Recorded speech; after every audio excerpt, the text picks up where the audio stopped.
Así es, empezamos enseguida con el segmento Pienso, luego existo. El tema para hoy, la vida más allá del consumismo. ¿Por qué hemos escogido este tema? Porque si es recurrente en la época que nos ha tocado vivir, pues desde que nacemos, y esto se ha agudizado en las últimas décadas, hay una gran cadena de consumo, los pañales desechables, los zapatos desde chiquitos. Los tiempos han ido cambiando, a veces para bien, a veces para mal.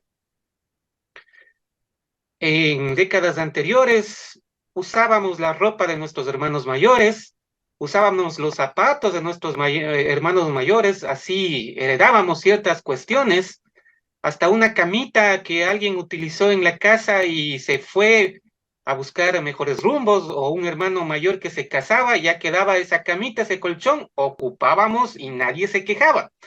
Ahora desde pequeñitos, caramba, ya quieren unas zapatillas de marca y cuestiones de esa naturaleza. Lo que sí es cierto es que los niveles de consumo han aumentado de una manera geométrica, de una manera indiscriminada.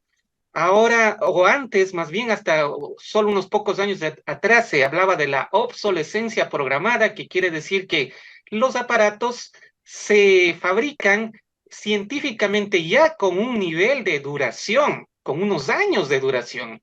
Todavía puede durar mucho tiempo más un aparato, pero ya se calcula científicamente para que dure unos 5 añitos y se dañe automáticamente. Y eso está en absolutamente todo.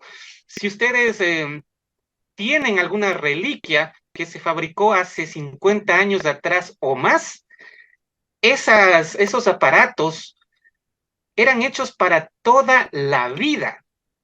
Yo me acuerdo que mi mamá tenía una máquina de coser, nunca se dañó esa máquina de coser y hasta ahora existe, la tiene mi hermana, nunca se dañaba. Y así les puedo dar un montón de ejemplos. Pero ahora, incluso estamos más allá de la obsolescencia programada. Y por ejemplo, si usted tiene un teléfono celular, todavía estando sano y bueno, no llega el límite de edad para el que fue creado, pero ya nos ponen en la mente la necesidad de que tenemos que comprarnos un nuevo modelo. Así estamos, pero no nos ponemos a pensar de que para fabricar todos los aparatos, toda la modernidad en la que vivimos, se necesitan recursos naturales que salen de la Tierra y no tenemos un planeta infinito. Es un planeta también con recursos limitados, pero la población sigue aumentando y el nivel de vida también va aumentando con la cantidad de cosas para consumir. Eso es lo que nos motivó a tratar el tema con ustedes, amigos oyentes. El desarrollo con Adrián Ramos a continuación. Muchas gracias, Gustavo. Así es, a partir de la revolución industrial se plantea una forma de una mentalidad en la cual hay que producir. Y mientras más uno produzca, más dinero va a obtener a cambio. Entonces, toda, todo ingreso económico, toda fabricación va a tener esa raíz, ¿no? De que no importa de qué manera, pero hay que producir para generar rédito económico. Entonces, en ese sentido, claro, hay un desbalance en el origen de esos recursos de los cuales proviene toda esa producción. Y claro, a nivel del planeta se va dando, como decía Gustavo, una limitación, llegará a un punto de colapso. Pero por otro lado, además de esta problemática de los recursos limitados del mismo planeta, por otro lado se da en el ser humano es una vinculación con esa producción, un consumo de esa producción. Y cuando ese consumo tiene la tendencia a irse en demasía, a estar exagerado, eh, va a darse lo que se conoce como consumismo. Es decir, no solo un consumo de aquello que necesito, una compra de productos de aquello que necesito, sino ya una exageración en el punto de que yo busco en esos productos, en esos servicios que adquiero, una satisfacción de ciertas inquietudes que en realidad las llevo dentro, o taparlas en ese sentido a través de elementos externos. Todo lo que nos acaba de explicar, lo que hemos venido reflexionando esta mañana, pues es una explicación sobre el comportamiento de muchas personas en la actualidad. Prácticamente solo viven para consumir, no están aportando al mundo. Podría darle un montón de ejemplos, aquellos políticos que andan enquistados en los cargos públicos y andan de partido en partido para sacar dinero y para consumir, no están produciendo absolutamente nada. Aquel chico o chica que ya va bordeando y pasándose los 30 años y que no estudia, no trabaja, vive con los papás, también está viviendo solo para consumir, pero la persona no se siente así, no es consciente muchas de las veces. Así es natural un equilibrio entre lo que se recibe con lo que se da. Y veámoslo en algo muy natural, una célula no solo se alimenta y se alimenta, también entrega. Y no solo me refiero a elementos de expresión, sino entrega en el sentido de que se vincula a otras y genera tejidos. Por ejemplo, ¿no es cierto? Los órganos son un conjunto de tejidos, los tejidos un conjunto de células, asimismo los órganos forman todo un aparato, los aparatos forman un organismo, en fin, siempre hay esa vinculación de unos hacia otros y no solo que esa célula va a recibir, que es que oxígeno, alimento, sino también genera una función propia en conjunto con otras para el beneficio de ese organismo. Entonces es natural pensar que en la medida en que uno recibe, uno también debería dar, pero como seres humanos olvidamos de esa segunda parte y por eso el hecho de consumir, que uno va a la tienda y compra, que uno va al mercado y compra, que uno se va de viaje y hace compras, que no es el asunto dejar de comprar, ¿no? No se trata del consumo, sino del consumismo, que es del ismo una exageración de lo normal, un salirse de la justicia, del equilibrio, de tal modo que es la equivalencia como en la salud el itis, ¿no? Hepatitis quiere decir una inflamación del hígado, una exageración de las dimensiones naturales del hígado y de sus funciones. Entonces, en ese sentido es el ismo también. El consumismo es una exageración del consumo. Ya no solo compro lo que necesito, sino más. Y en esa exageración no nos damos cuenta que por un lado los recursos del planeta son limitados y muchos de esos productos que yo compro exageradamente podrían ser innecesarios y por otro lado, como decía anteriormente, puede ser un reflejo de que a través de ese consumo y consumo permanente voy a estar ocultando ciertas preguntas que llevo dentro.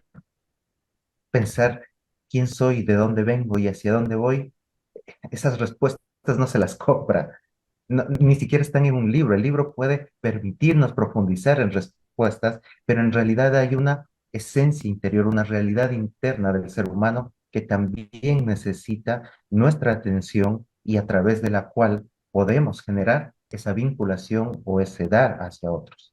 Y he allí la importancia de rescatar la filosofía dentro de nuestra vida, dentro de nuestra sociedad, porque de lo contrario, yo me atrevería a decir que estaríamos cayendo en una vida parasitaria sin sentido, vivir solo para consumir.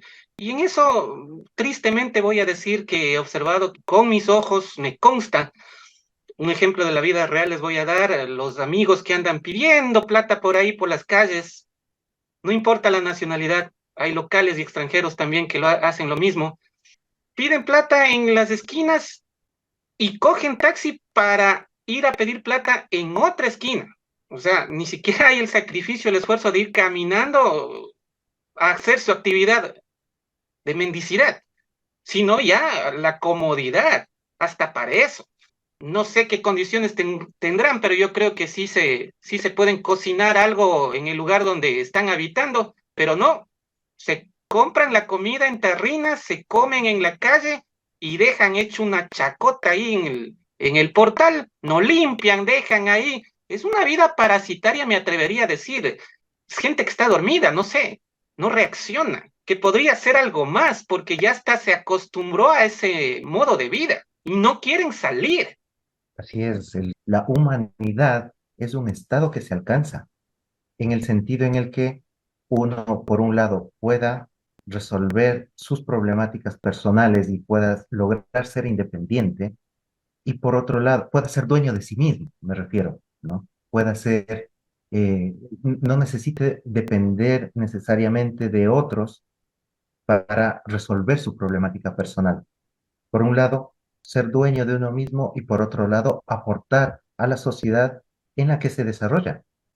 Esos dos elementos van a acercarnos a ese sentido humano, porque como menciona Gustavo, si es que vamos solo recibiendo, solo pidiendo, solo exigiendo, vamos también debilitándonos y perdiendo esa parte humana. ¿Quién es dentro de las edades del ser humano? ¿Quién es aquel o qué edad corresponde aquella de pedir y solamente depender de alguien para mi sustento? En la niñez, por En la supuesto. niñez, exactamente. ¿Qué quiere decir que en edades de juventud, de adultez, estamos solo pidiendo y pidiendo que tenemos una mentalidad infantil?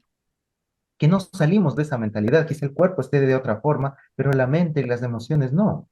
El adulto es aquel que ya no solo piensa en sí mismo, sino piensa en los demás y actúa en beneficio de los demás también. Y por eso es que podemos estar cayendo en mentalidades infantiles. ¿Qué pasa cuando hay no sé, pues, un desastre natural, un accidente o alguna situación catastrófica? Bueno, es que el gobierno tiene que darme, es que la alcaldía tiene que darme, la prefectura tiene que darme, tiene que resolver esto que ha sucedido, ¿no? Y siempre exigimos de otro. Es que el gobierno tiene que mejorar la economía, es que deben construir estas nuevas calles, ¿no? Y exigimos y vamos pidiendo y solo pidiendo. ¿Y cuánto damos? ¿Limpiamos siquiera la vereda que está frente a nuestra casa? ¿Limpiamos los parques que forman parte de nuestro barrio? ¿Ayudamos a quien lo necesita, no solo en un sentido económico, sino en dar la mano o dar una palabra de aliento a quien lo necesita? ¿Cedemos el lugar en una fila a quien más lo necesita? ¿Cedemos el asiento en un bus a quien más lo necesita? Y por ese lado podemos estar cayendo también en un aislamiento de un solo consumir y un solo pedir. Y estas personas que van por la vida y por las calles pide, pide y pide y con esa mentalidad infantil que ustedes nos dicen, lo que realmente me preocupa es que están trayendo más infantes al mundo.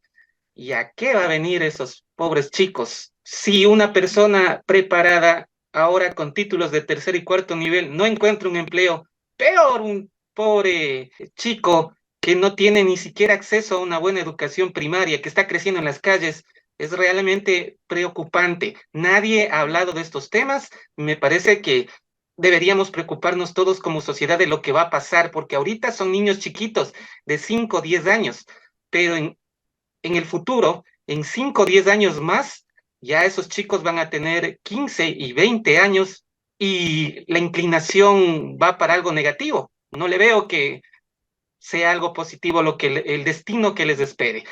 Bien, son las 8 de la mañana con un minuto, debemos concluir, así es que damos paso a Adrián Ramos para sus conclusiones, sus reflexiones finales. Muchas gracias, Gustavo. Lo interesante de la filosofía es que cuando es realmente tratada, no se refiere a un estudio intelectual, sino a una reflexión en uno mismo. Y en el tema que hemos visto hoy, evaluarnos. ¿Qué tipo de mentalidad tenemos? ¿Aquella de solo pedir y exigir a los demás? ¿O evaluar en qué grado nosotros también aportamos? Y en ese sentido aparece el voluntariado. Se le denomina como el tercer sector, ¿no es cierto? El primero y el segundo refiriéndose a lo público y a lo privado. Por eso es que el voluntariado, el dar a los demás lo mejor de uno mismo, está fuera de aquellos dos. Porque me refiero a que una persona puede decir, no, yo hago bien mi trabajo, ¿no? Yo como funcionario público hago todo lo mejor de mí para atender a los demás.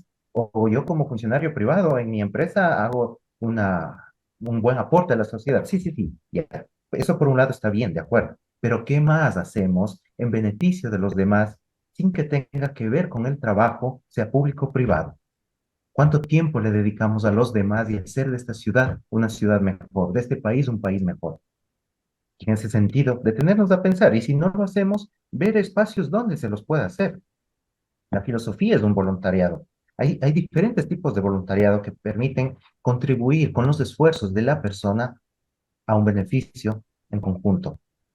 Hagamos eso y verán cómo podemos construir un mundo nuevo y mejor. Y definitivamente es el mejor momento para aportar. Todos debemos aportar. Y si no aporta, entonces luego no se queje. Pienso, luego existo. El segmento de los días lunes a través de Radio Aventura ha concluido. Pasamos a estudios centrales. Gracias por su gentil atención. Esto fue Aventura Noticias.